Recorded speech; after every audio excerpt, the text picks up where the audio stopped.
Garrett, let's take a moment and say thank you to our sponsors at Fuji Sport.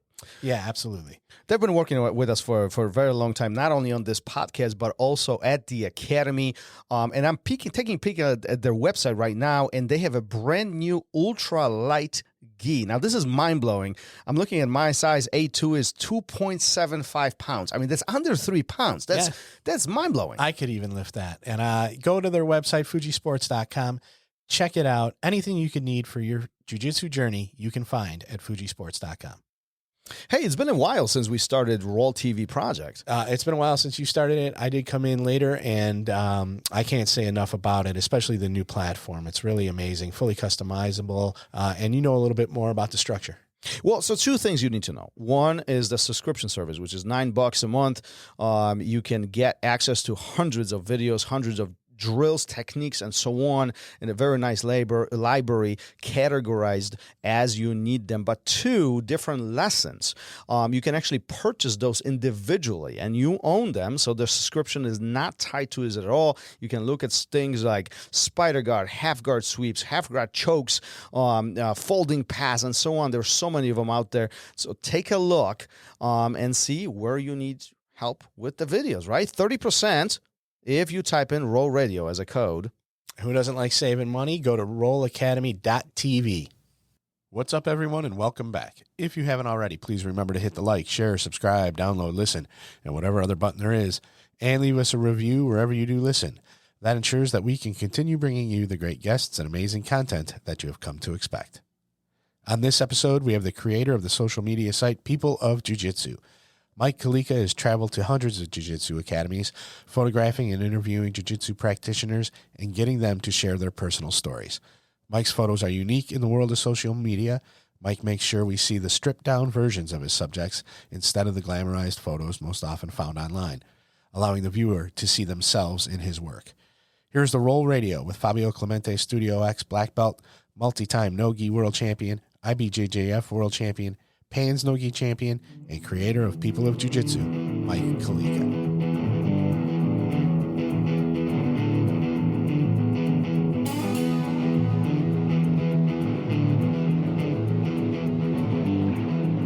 Welcome to RŌL Radio.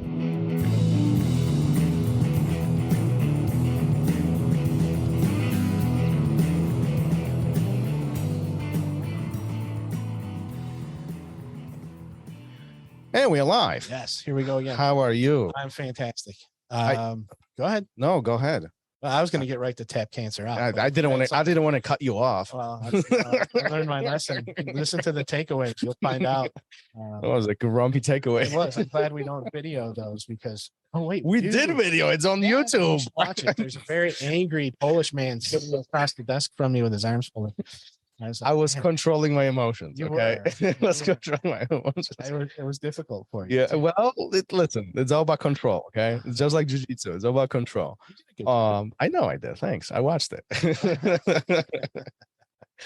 Well, okay, let's talk about Tap Cancer Out. Sure. John is doing a phenomenal job. They are going through their project, through their cities. Where they at these days? Well, let me read this real quick. The charity tournament series is back. 9 cities across the U.S. this fall, with stops in Austin, Chicago, Jacksonville, Philly, Boston. They're aiming to donate another $1.2 million to the organizations that they donate to, which is amazing. Fundraising and registration for all the tournaments is open. So go to www.tapcancerout.org/tournaments to find your city and sign up. And at the time of this release, Austin, Nashville, and Chicago will be the 3 coming up. So definitely, if you're near one of those cities, sign up. It's a great cause. Absolutely. And John is awesome. We've had him on this episode. We talked about it. I think it was in the beginning, over a year ago, right? It was number 20 something. Very early on, yes. Yeah. We should bring him back. After this is done, we get a schedule, bring him back. And, they'll have talk to him. They're having that global grappling game. So that's in the fall, later in the fall. Yeah. So there's a lot going on over there. I'm sure he's busy. All right. Shall we get to this episode? I think we should start. All right, Mike, welcome to the show. Thanks for being here. You do this cool thing, People of Jiu Jitsu. And what's funny about this is that I saw your page or your Instagram years ago, and now today we get to chat together. Isn't that isn't that interesting how jiu-jitsu connects people all across the world? Yeah, guys, thank you so much for having me. First of all, it's really a pleasure for me to be on your show. And I've seen your recordings and podcasts and Instagram page and even the website before as well. And like you said, in life, as we get older and as we get around, and especially like you mentioned through jiu-jitsu, it's been proven to me over the years that especially if you're on the right path and if you're doing the right thing, and maybe less for yourself but more for others, you're bound to connect with people who probably doing the same thing as you are. So I think that's why we're here talking. Yeah, no, I think you make a interesting observation. Is like who you surround yourself with, that's who you become. There's this saying, right? It's like if you're doing something good for other people, if you're really trying to impact the community and do some amazing things, very likely you will bring similar mindset people towards you and allowing you to not only work on what you're doing but what they are doing, and creates a just great community. Talk a little bit about that project. Let's just get this right off of that. What is People of Jiu Jitsu? First of all, it's very unique. Like anybody who's seen it, they know exactly what I'm talking about. It's very unique. How did this all start? Well, thank you. I appreciate you guys being a fan of the page. It basically started. I feel like, when I'm repeating the story, because, when I shoot my expositions for People of Jiu Jitsu, and I had 4 of them already, where it's like an open mat type of a thing, and people get together. I have to shoot a promo video to invite people from other communities and walks of life and jiu-jitsu academies to this event. So what I'm telling you now, I feel like I've said so many times. So, but it's okay. It's a new audience, right? Mm-hmm. So I've shot a picture randomly of one of my teammates, because I train at Fabio Clemente, and for years I've been taking pictures of basically regular daily training and then post them on social media under the business page. And after one of the trainings, I've taken a picture of one of my training partners. Basically, it was a headshot. And if you look down at the page, you'll see that most of the first 2 or 3 pictures I actually cropped a little bit. I either shot neck to eyebrow level, or I've shot almost lip to above the head. So I was like, oh my God, I was concentrating mostly on the middle part of the face where, I'll say the pores were open, the sweat was very visible. It was a very raw look. And then with a little touch up, I would post a picture on social media under People of Jiu Jitsu. And People of Jiu Jitsu was created basically within a few days at home when I was browsing one of the magazines. It was I saw a face of a really old person with her bio on the next page, and somehow that clicked. People, and then me training jiu-jitsu. So I created the page, and I've been keeping this page alive. I've been running with this idea where I basically want to remain like a small fly on the wall, and I want to bring all the attention to the athletes, no matter where they're from, no matter what walks of life, no matter what belt they are. And I'm very grateful for the opportunity that all of these people that are on my page allow me to tell their story. That's how, it's been going thus far.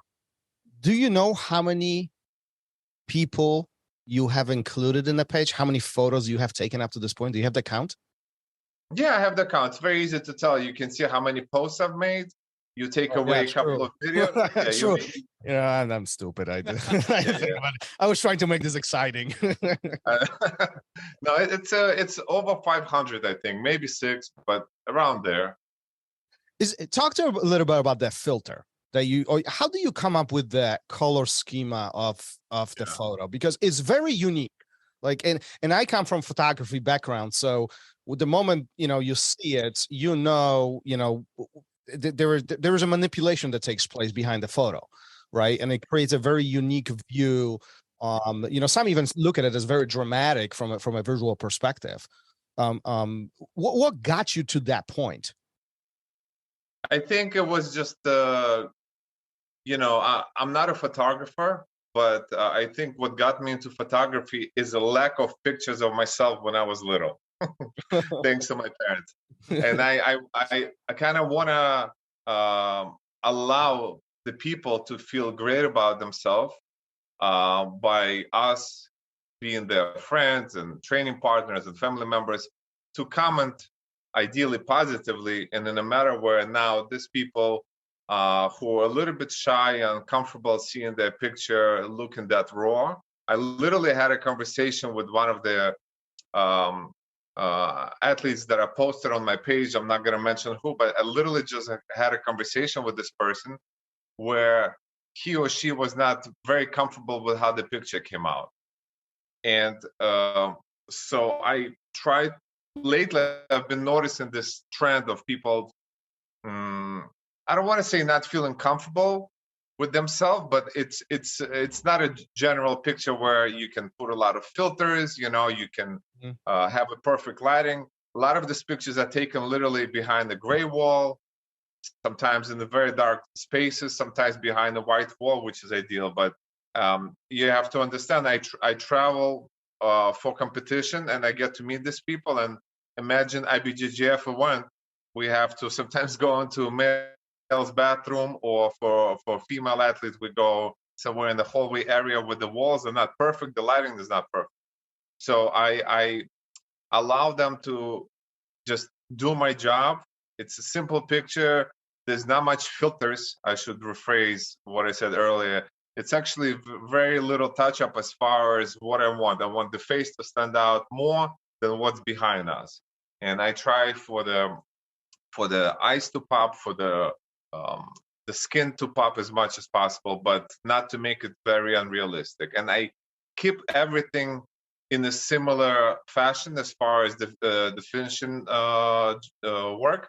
But I always say what separates us is really our story, because our story is what makes us, tells us apart. Yeah, and I think that's the cool thing. Like we've talked about the photo itself right now, because that's the visual thing that everybody sees. But I think a lot of people underestimate the fact that you actually write about these guys. You're trying to put a story behind that photo, who they are, what they do, and why they are there, and the impact they are making, and really it creates a little bit more exposure of the person behind that photo. Am I correct on that? Yeah, so if I was to take a picture of you, ideally after training session, because I want that raw look. I want us to be a little bit sweaty and kind of like winded a bit. And ideally, if we obviously meeting ahead of time, yeah, we'll train. But if I'm training with you for the first time and I create a bond with you during a training session or whatever, we hit it off, and you mention something to me that clicks in my head, that's the moments where I come up to a person and say, hey, listen, this is my project. I would be honored if you want to take part in it, and so on. Sometimes people say no. A lot of times people say yes, and then I have to bombard them with the reminders to say, hey, let's put this bio together. And then, a person will send me the bio. I have to edit it. Ideally, a person speaks good English and there's no grammar mistakes, but most of the time I have to do minor corrections, which is absolutely fine. What's the most rewarding part of that project for you? Yeah, it's so easy to tell. People who've been through some sort of struggle, and I always tell them, less jiu-jitsu, more personal stuff, more about your own brand, who we are, and how jiu-jitsu is helping us to evolve as an everyday human being, whether it's work, whether it's at home, whether it's with the obstacles that we're dealing with. And when these people open up, others get to read it and they share his or her story, or they message them directly privately and say, hey, such and such, your story really moved me, and I feel compelled, or I feel comfortable now sharing my story.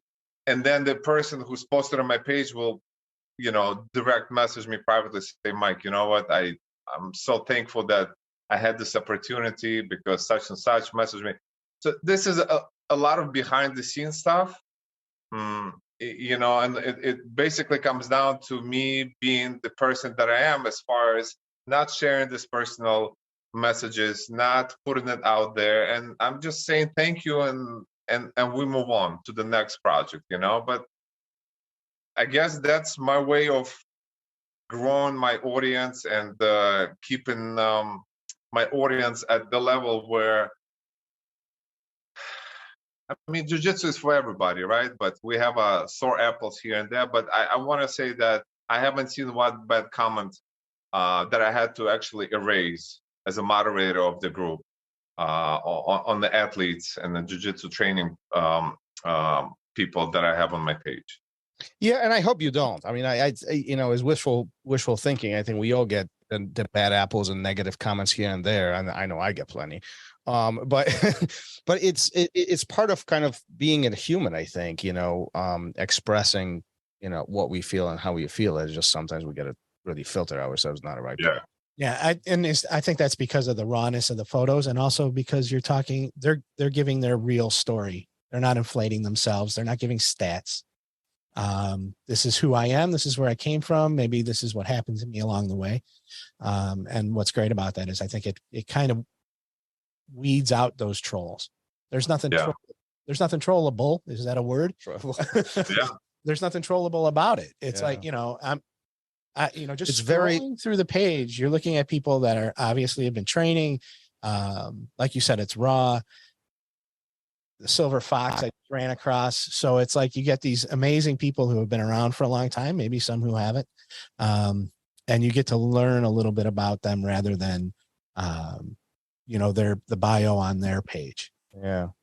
Yeah. Yeah. Well, one thing I want to point out is the reasoning for the project is, one of the reasons I should say, is for athletes such as Silver Fox you mentioned, right? Or I have so many top level black belts, if we're talking about black belt level and above, who've been at it for so many years, who have students who are already world champion at a black belt level, right? And sometimes they look unapproachable to us, to people who are, let's say, overseas, to people who don't travel for competition, to people who only see them on YouTube and ibjjf and floor grappling channels and other media. Sometimes we look unapproachable. I'm talking about those people that are on my page, and they look.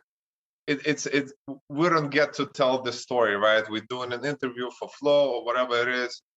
When I post their bio, but let's talk about Silver Fox, right? You get to read who he really is, where he's from, maybe his upbringing, his struggle on the path to where he is today, and so on. So it opens up a little bit of a door, so to speak, to say, oh, you know what, I actually could relate to him. And so that's really another thing that I really like about what I'm doing, is that to people that are unable to meet with Silver Fox, after reading the bio, they get to feel like they almost know him a little bit better. And when they perhaps see him one day, they could relate more, and so on. So it's a little bit of a connection, connecting the dots, so to speak.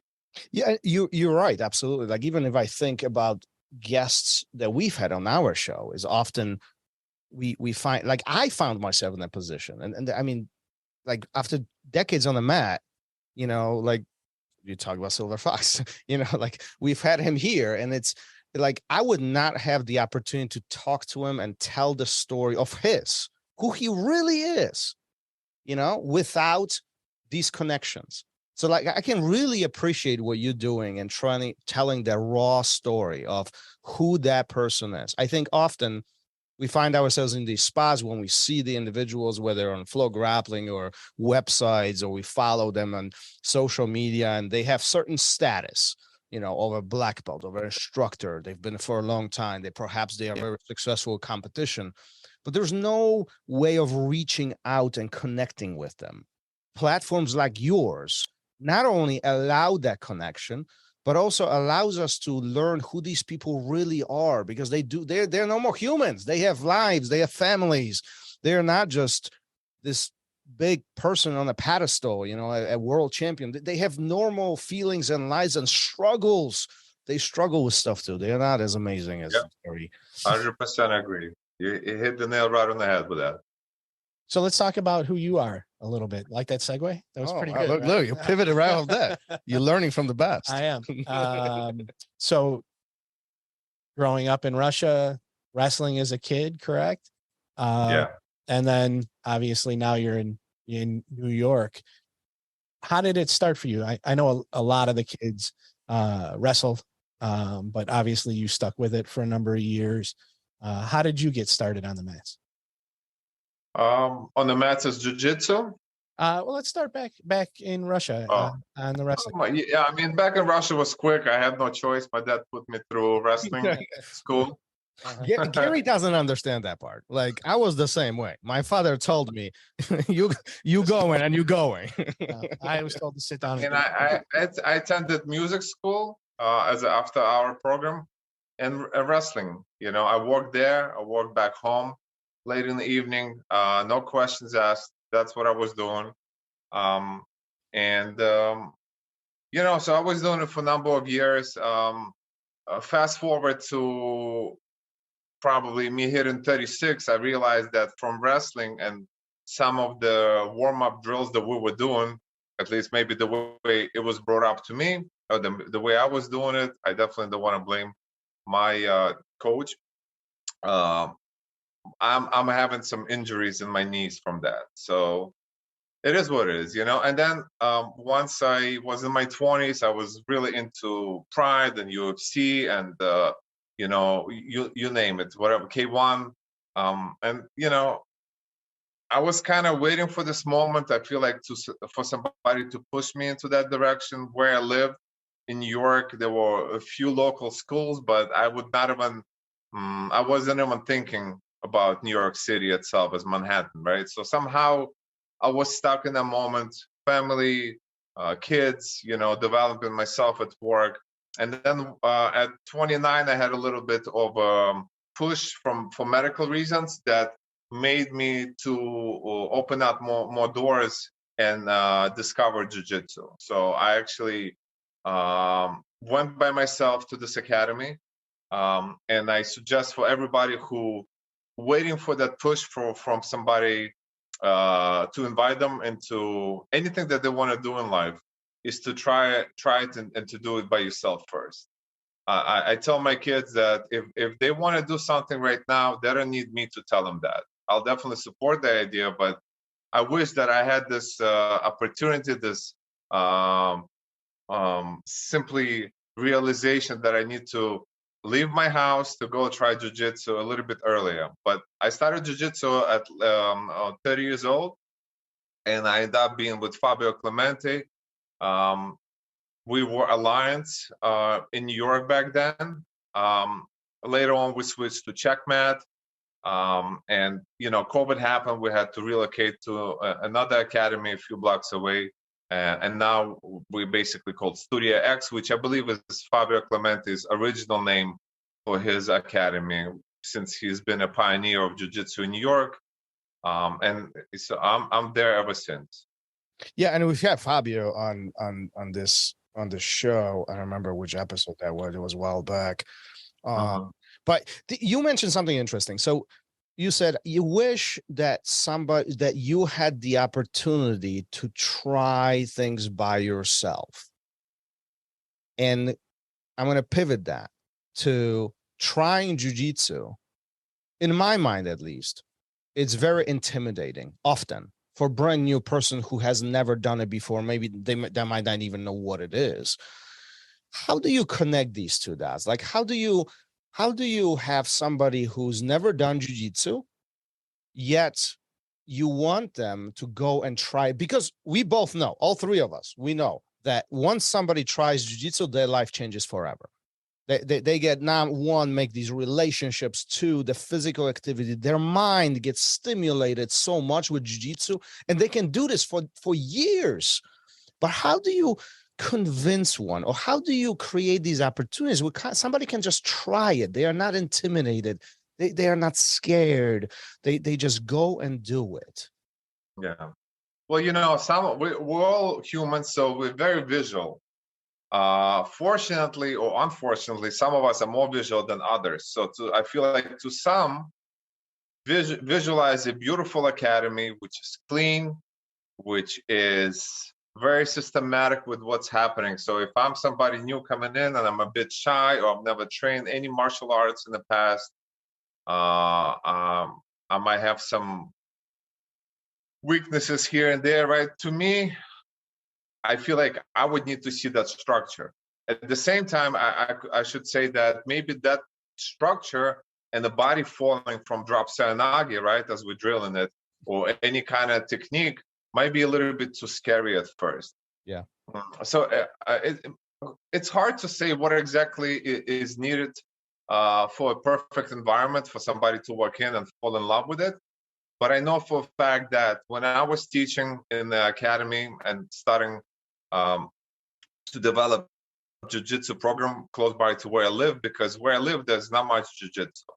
And I was given this opportunity by somebody, and I've seen how people walk in from the street, and sometimes, I'm sure you'll relate to this, watching jiu-jitsu warm up, or maybe even drilling, let's say, a leg drag, is not the most, what's the word I should use? Inviting. Inviting or magnetic thing that one could say, wow. Yeah. Huh? Or appealing. It's like, appealing. Yeah. It's hard for people to understand it and the importance of it. Yeah. So, it's more, I feel like if somebody's walking in and they get to see somebody hitting the bag with colorful Hayabusa gloves and wearing those colorful shorts, or doing Muay Thai, and you hear the pounding of the glove over the bag, or the noise that we're making during those punches, or another martial art where it's a little bit more like you already see the final result, right? In jiu-jitsu, as you guys know, there's so many steps to get to making jiu-jitsu flow. And I feel like that you have to overcome that obstacle, and you have to tell people, say, hey, listen, stick around. From here, it'll be a road, but you need to overcome a couple of obstacles to do what you see, let's say two color belts who flowing really well doing. And you can do that. But it's up to teachers, it's up to training partners. And at the end of the day, it's ultimately up to the person that's walking in. But it's for everybody. It just gotta spend some time at it. Yeah, somebody told me a while back that in other martial arts, the visual, what you see, is very entertaining, but you can get very bored with it. In jiu-jitsu is the opposite, where what you see is almost boring, but you will really be stimulated for very, very, like, it's addicting as you continue that journey. Would you agree with that? Yeah. I'll tell you, I have co-workers that sometimes say, Mike, show me a video of yourself doing something. And, if you have a clip of your 5, 6, 7 minutes match, you sometimes only want to show a highlight of you doing some kind of sub or reversal or throw, or,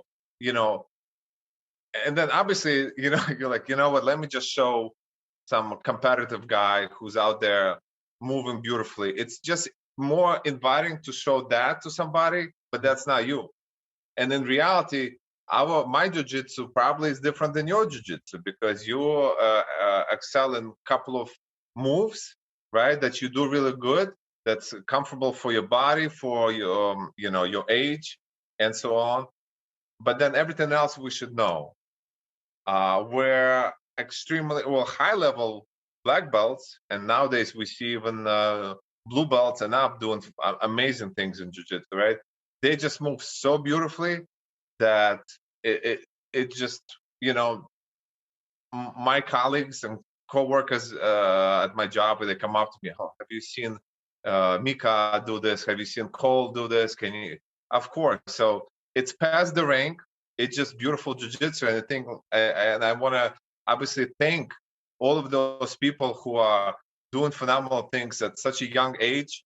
That's very inviting to outside jiu-jitsu person, that he or she will say, you know what, I really like what that kid is doing. It's inviting. I want to try jiu-jitsu, you know? So, yeah. I agree. And thanks to organizations like ADCC and many others, I mean, even what it was 2 weeks ago, or a little over a week ago, right? A huge event in Vegas. I mean, because of events like that, jiu-jitsu continues growing and continue evolving. And it's mind-blowing to me that guys like, you know, I mean, they're half of my age and they are so smooth. Like, I wish somebody showed me this like a long time ago. You know what I mean? Like, I feel that I was cheated on some of this stuff. It evolved. And well, I know, but that's the, you know, jokes aside, I think that's the beautiful part, because it's one, the art and sport itself continues changing, to the exposure of the sport continues changing and getting bigger and bigger. As a result of it, more people do it. And as a follow-up to all of this, more people do it, more exciting it is, more exposure it has. It just gets bigger and bigger, and more people can actually engage in it. And I think that's the most beautiful part behind all of this. Like, I haven't experienced, I think right now, as we are talking, last few years, we are at a point of where jiu-jitsu is really exploding.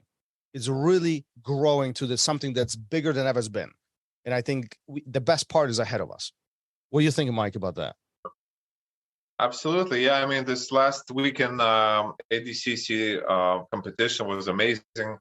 I watched it. I watched most of the matches. I have a lot of friends and tons of people who on my page who were competing that weekend. So I was rooting many people, but you know, it has a lot to do with obviously not only the competitors. It has to do with the whole production, like you mentioned. You know, it's such a beautiful event. I'm sure it's even prettier and more memorizing to see it in person, right? But I watched it on TV and it was great. So I think we're going in the right direction. And I will jump ahead of this particular topic to say that my particular project, right, People of Jiu Jitsu, has allowed me to visit a lot of different academies. You know, academies that are as small as this room, academies as big as, you know, Checkmat headquarters, and bigger. And I'm sure there's so many other academies. I've never visited Texas. I know Pan Nogi is coming up soon. So that allows me to see, you know, there's no right and wrong. There's no bad and better. It's just different styles. And I feel like if you don't train with others, if you don't get to visit other schools, at least here and there, you don't get to appreciate what you have at home. And not that I don't appreciate my academy. I appreciate it very much. And they know it. I just feel like I for my project, I'm very blessed to have this opportunity. And I'll say that I also am very thankful for my teacher, Fabio, to understand that my home school is always Fabio. But, you know, there's no animosity where he'll say, Mike, you shouldn't be traveling. And as I would never tell anybody that they shouldn't be traveling for their own personal growth. Well, then let me ask you this then. So how come others do hold against the students to go train somewhere else? And like, first, I'm going to frame this right off the bat. I encourage my students to actually go to other academies to see when they travel. Go find, pack your gi, go and train somewhere, especially if it's a known academy, so you can experience the different styles of teaching. Like, I don't know everything, and I don't want you to just base everything on what I teach. I want you to see everything. The more you learn, bring it and teach me. That's how I think. But many don't. There's many people out there who don't go and train there. Don't talk to these guys. Why? Don't know why. It's hard to tell. You know, I'm sure they have their reasoning behind it. I usually only vouch for what I say. So I can stand behind what I say. My thinking behind it is you have to explore, not to listen. If I'm in search of finding a better school for myself because I'm outgrown where I'm at the moment, if it's not convenient enough, the distance is just too big to travel on a daily basis. Yeah, I mean, I'm sure people are gonna look into other options. My reasoning behind it is simply to allow my project to grow. Prior to COVID, most of the people were coming to where I train for us to have a role and get the project going with taking the picture and so on. But since COVID happened, New York itself was shut down, so I got very lucky to travel to a lot of New Jersey locations and Long Island. So since then, if somebody messaged me on Instagram and say, yeah, listen, I really like your page, and I see that they somewhat local in tri-state, I have no problem grabbing my gi, or whether it's a nogi class or kimono class, and travel to them. So I think we need to train with others to really truly appreciate the sport, at least to the point how big it is right now. And I'm sure, like you guys mentioned, with time it's hopefully going to grow even bigger. But I personally have no problem. If I was to have an academy and teach, that would be my thinking behind it, to allow the students at least once a week or here and there, especially if it's affiliated academies. Why not? Yeah, I mean, I agree. So how many academies have you visited up to this point? Like, do you have a count rough? I mean, hundreds at this point? Yeah, I visited a lot of academies. I actually, yesterday I was going to write down the names and read it out. But then I realized that I don't always take pictures with the professor of the school for numerous reasons. Sometimes they're not there. Sometimes I'm not there for them. I'm there for the students, if that makes sense. Mm-hmm. So I can't tell by my personal page pictures to see how many schools I have visited. But it's fairly big number. So I have to tell you guys, I always give priority to small schools, schools with no affiliation. To me, I have a small business, and I'm all about supporting small businesses. I'm not that, a large affiliation schools don't take priority over. No, it's all about organic energy, and it's all about connecting with people. So, I've been trying to get to XYZ school in New York for a long period of time. And, if my messages are not being answered, maybe, I'll answer those that are messaging me. Those are the ones I'm going to show priority firsthand. Yeah, and I think that's definitely more appreciated, especially, sometimes when the businesses or the academies get really, really, really big, the focus is slightly different from their perspective. Not to make it wrong, but that's, the focus shifts slightly. So you visited a large amount of academies, small, big, huge. What is the one thing that you really, really love about an academy when you go and you visit? Let's just say showers. There you go. There you go. Never mind that. Shower. Listen, it's what I like fundamental stuff. I was lucky enough to. I remember that first phone call I called the academy, and Fabio picked up, and he said, "Align Jiu Jitsu." I said, "Hi, you guys. You guys have nogi classes?" Because coming from wrestling, mm-hmm. I thought nogi is life, as they say, right? And he says, "Yeah, we have nogi classes, but this is Brazilian Jiu Jitsu Academy." So I didn't understand back then what it means. What Fabio meant is that we teach a lot of gi classes. We did have a lot of nogi classes. As a matter of fact, my first year training at Fabio, it was Pen Nogi, and as you guys remember, prior to COVID, Pen Nogi was always in New York. Mm-hmm. So I got to train with a lot of people who end up being on my page later. I also end up training with them at a black belt level when I became a black belt. And I also realized that you have to believe in yourself. You have to believe in your technique. You have to believe in what was taught by your professor to you. And just because the person that you met back then when you were a white belt was a second-degree black belt, doesn't mean that you cannot hold your own. I feel like a lot of us have this beliefs in our technique and so on. I'm sorry, I'm getting a little bit sidetracked, but I might lose this thought.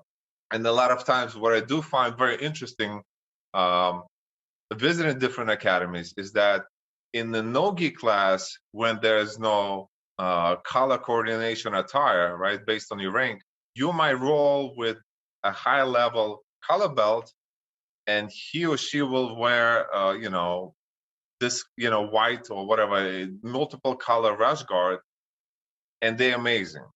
So it forces me as a competitor, as somebody who's training with a new body for the first time, to be on the lookout, to be the most technical, because I don't know what's coming my way.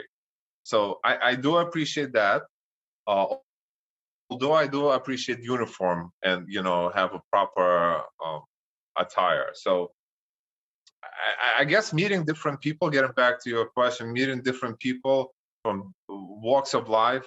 And I meet chefs who own amazing restaurants, and they are beginners, and I meet them and something catches my eye and I say, hey, this is what it is. And then I meet movie actors, and I meet people that are law enforcement and members of service and so on. So it just tells me how much jiu-jitsu has grown, basically. Yeah, no, you mentioned something interesting. So I want to pick your brain on this. So you said that in nogi class, there is no belts, no belt recognition, right? So you might roll with, let's just say, a black belt, and your approach would be different versus if that black belt was wearing a gi and the black belt was tied around them. Did I understand that correctly? Yes, that is my approach. It doesn't mean, yeah. So let me ask you this. So do you think that the uniform, the gi, and the visual belt around our waist, do you think that that's sometimes stopping us because we feel intimidated, or maybe we are too respectful of the other person because they are higher rank? I personally feel that. I feel that in my first role with a person. I feel that sometimes meeting a lower belt in Fabio's academy, right? And they could be the same size as me. I'm a heavyweight right now. I'm super heavy, but the person could be my size, plus or minus 10, 15 pounds. But I sense sometimes, and I mean it with utmost respect, and I'm not trying to make myself a big hero or a person that's phenomenal in jiu-jitsu. It's all about a mental aspect, right?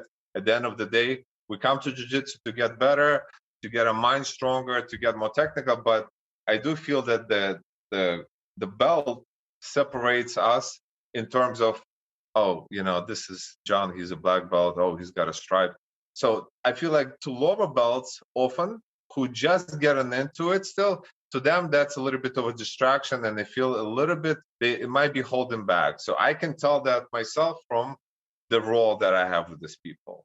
Now, in nogi, I might have a really competitive role with the color belt, not knowing what belt they are, and not so competitive role because they just, they're training once in a while and so on. So I'm not here to judge anybody, and I hope people are not judging me. But I'm just saying that sometimes that's what I notice, at least in the beginning path of people's journey as they're getting into jiu-jitsu. No, and I agree. I never, you know what? I'll be honest. I never thought about it that way. This specific way that visible belt really could make change our perspective. But if I think about it, like, Well, Gary, what do you think? Like, there's the patriarchy, right? Of, Yeah. okay. And I think this is for older academies or old school, quote unquote. It's like, okay, all the brown belts are over there. All the purple belts are over there, and us white belts are going to hang out over here. So you have that aspect of it. But I think you also, what I was finding kind of humorous in this is that you also have a guy who steps on the mat for the first time who wrestled in college, and he's got that white belt around his waist. And somebody who's been on the mat for a few months is like, oh, this guy's the same as me, who never wrestled. yeah, You know, and the next thing they know, you're looking the other way. yes, Yeah, I'm flipping it around yeah, a little bit. yeah. But I do like the aspect of, and the mindset of being able to just approach every person the same way. It doesn't matter. Yeah. Let me ask you this. With all that being said, do you think this is why sometimes professors or black belts are being viewed as not approachable or less approachable because we feel intimidated? It's hard to say. You know, I'll speak again from my experience.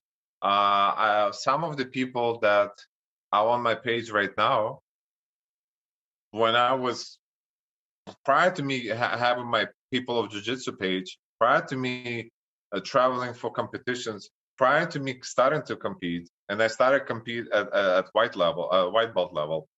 So, but still in the white and blue. If I look at my pictures on social media, I was almost starstruck meeting certain athletes, you know, and it's a good thing. And it's not that I don't want to take pictures with the same athletes now. To me, they even bigger human beings in my book, because years went by, they continue competing, they continue achieving major goals and just being amazing human being.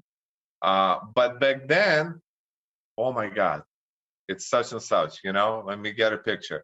So I'm feeling a little bit more calmer because with years, I got to meet so many people, as most of us do. You don't know who's coming through the door. They always say that in jiu-jitsu, you're training with the Michael Jordan of the sport, and, you know, he or she is just have this attitude about it, like, hey, it's another day in the office, right? So in jiu-jitsu, look how many celebrities are now training. My son was just telling me about, I'm forgetting his name, I'm sorry, guys, who just won a tournament at blue belt level. Oh, Tom Hardy. Yes. Right. My son is like, well, he just became a champion.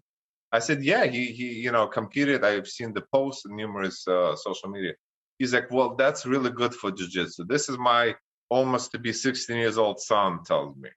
So I'm so happy to see that even at his age, whatever they own, you know, whatever social media platform they own, you know, jiu-jitsu is making some kind of waves in a positive way.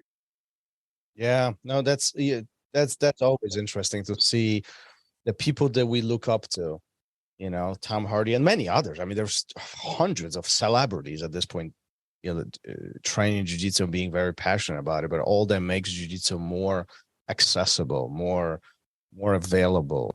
You know, I think that's one of the reasons why people continue reaching out and trying jiu-jitsu as times goes on. Wouldn't you think? Yeah. And I think it piques people's interests to see somebody like him out there. And what's really great about it is to see somebody at his level. I think even not knowing much about jiu-jitsu, when they see him out there, people kind of know that a blue belt is, well, they know it's not a black belt, right?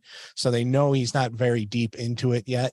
So I think it makes people think that, oh, if he could do it, if he can do it, if he can put it, and not even like, I mean, right. You know, Tom Hardy's a different type of person. I mean, the dude, you know, I mean, he played Bane for Christ's sake, but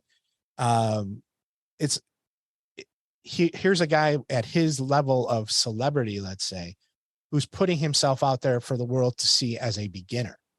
He's not stepping on the mats for the first time in public eye as a black belt. He's, you know what I mean? He's a blue belt. He's out there. He competed a month or two ago and didn't win. And he put that out there as well.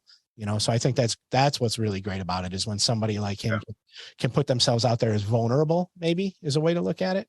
And that helps everybody who's sitting at home who maybe is a little nervous to pick up the phone or walk through the door. Yeah, and I think there's the other side of all of this. I think it's cool that a celebrity that you look up to, or somebody known, or CEO of a company, or a lawyer, or somebody famous is literally on the same mat as you are. Like, we've been talking about this for years now, right, on the show. It's like the mat is the equalizer. It doesn't matter how famous you are. It doesn't matter what color you are, what religion, what your thoughts are, what you do for profession, or how much money you have or you make. Mat is the equalizer. We all the same. Nothing changes, right? It's a slap, a bump. Let's have fun. And one of us is tapping. I mean, that's the that's the best part, isn't it? I do have to say that I would be intimidated going with Tom Hardy. I would be distracted. But that's the cool thing about all of this. Listen, as your project is continuously unfolding, you're visiting a lot of academies. What is the most rewarding part behind this for you personally? I'm not talking about the page or what the goal of the page is, but like, what do you enjoy the most when you meet with these guys? You actually put effort into making time and connection with these people. Yeah. Where you have a conversation. There is a chemistry that unfolds. This is not them sending a photo, hey, let's edit, let's put it on. This is, there is a connection that you create every time. What is the biggest takeaway from that experience with the individuals? So I'll start from what you just said. I do have people messaging me literally with their headshot from Japan, from different parts of the world, and they say, here's my picture. I try to edit it to similar finish as yours, and here's my bio. So I politely tell them that, that's not how it works, guys. Perhaps one day, I can meet with you in person and so on. So there is that aspect, and that's very rewarding because I'm so thankful that they're, because I'm one-man show. There's nobody behind this project other than me. I'm doing all the work. So that's why every follower that I get on my page, it's very rewarding because it's homemade. And all of those followers, a lot of these people I know in person. I've trained with them. I competed against some of them, and then people that I don't get to see who are following the page that are very consistent. So what's very rewarding is going back to the conversation I had earlier with one of the people that I've posted, where they were on the verge of asking me to take the picture down, which never happened. And a few messages that I recorded for this particular person made them say thank you, send me the hands with the heart and saying, listen, I really appreciate what you said to me, and it makes a lot of sense. And when the comments come through on their photo and all the love and support these people feel from their friends and family, training partners, and people from all over the world, because like I said, the stories, the mat don't lie. The stories are very similar. We're all human. Tom Hardy or John Doe, we all walk in the same direction. Most of us, at least, we want to push each other in the same direction to reach some kind of goal, to stay positive, to be on that good, energetic, joyful life path, right? So when I get those stories kick back to me and say, listen, I really appreciate you pushing me to put this bio together and having this opportunity. That's a huge ego booster for me in terms of, yes, Mike, you're doing something, you're on the right path, you're doing something correctly. Another gentleman that I haven't posted yet, I probably will tomorrow, day after, met him. He said, Mike, I can't believe it's you. We just finished rolling. I've been following your page for so long. I'm a huge fan. And like, even when he sent me the bio, and I'm about to edit it a bit, it was nothing but love and thanks. So, to be honest with you, that's all I need in life. As far as feeling appreciated. I could have a bad day at work, difficult times in training and dealing with what's going on around the world and people being people. But those are the things that really drive me to do better as a human being, as a father, as a jiu-jitsu practitioner, as a person who's running this People of Jiu Jitsu page, because I feel that this energy that I put out there into the universe eventually comes back to me in forms of energy from people sending me love and support and big things. So I hope that makes sense what I just said. Oh no, absolutely. I love it. So much passion in everything that you're saying right now. It's clearly just radiating. Have you ever had person that said no? I had people whose pictures I have taken and they never got back to me, meaning they were very enthusiastic. They were like, yeah, let's do this. We took the picture and then they disappear. So I actually have a special folder for them. Have not replied. That's the name of the folder. And those are some big names too. Like I wish they would tell the story out there, you know? Yeah. Do you reach out multiple times, or do you just? Yeah, I reach out multiple times. People will probably hear this now and say, "Mike, you're so annoying sometimes." You know, I'm reaching out through a friend of a friend, and sometimes, you know, one of the guys that I know from Texas, he said, "Mike, you know what? Just forget about it." Let me close the door, guys. One second. That sounds like us too. Yes. I feel you like know, he said just forget about it. You know, just find somebody else. And I have so many people who would love to be on the page, and you know, to me, I don't see it. I don't differentiate between who's going to be on the page. You know, have you ever? I don't do background check on anybody. You know, I just meet people and take them for who they are. Yeah. Have you ever had a person that you wanted to have on your page, but you couldn't get a hold of, and to this point is like on your wish list? Yeah. So I actually thank you that you asked me this question, because I feel like certain people deserve a lot of recognition and spotlight. Anthony Bourdain was one of those people.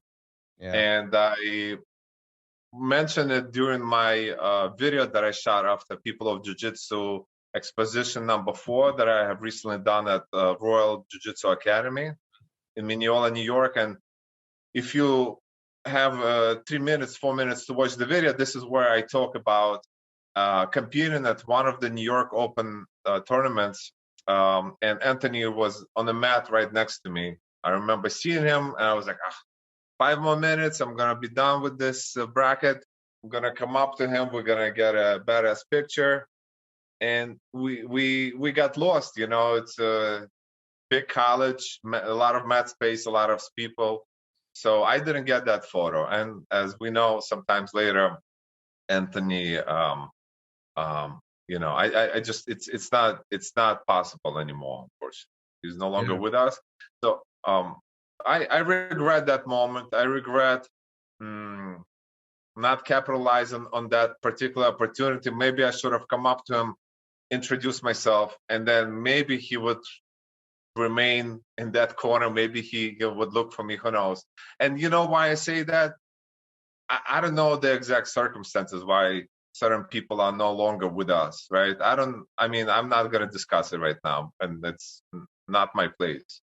And this is not the platform for it. But what the platform that we talking through right now is for is to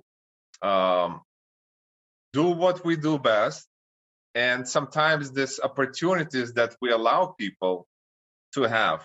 So we'll talk about your project or my project. We allow people to speak out loud, you know, to talk about themselves, put themselves out there. Who knows what positive messages they're going to get? So who knows what positive message, you know, could have come from me exposing that particular person out there and posting his picture and his story. So I always look at it as opportunities to, who knows, maybe prevent something, maybe have a change of heart, change of mind, and you know. I think what you're saying is that we have opportunities to impact people, and we often do. And I think through your project, you have impacted many. And I think you honestly, listening to you, I think you're just starting. I think there's so much ahead of what's coming through your project, that I'm actually stoked to see where this is going to go and how you're going to do this, because it just gets better and better and better. And I think more people see it, more attention you will add, more opportunities you will have, and all that is really impacting jiu-jitsu in a beautiful life. And why wouldn't we love it? So I love it. It's awesome. Thank you. We've been at this for an hour. So, but before we start, yeah, it's always flies when we're having fun. But before we wrap this up, every episode, and you already know this, but every episode what we do is at the end, our previous guest had asked a question for you, but he had no idea that you will be the one answering the question. Gary is going to take a lead on this. He has the question for you. Let's take a look. It's always interesting to wrap up to the show with a question. And this is a good one. I like this one. Yeah, I do too. This is a good one. Yeah. So this is from Robert Miller. And Robert wants to know, what was your biggest fear as a child? And is that fear still present? And has your training helped you with that fear?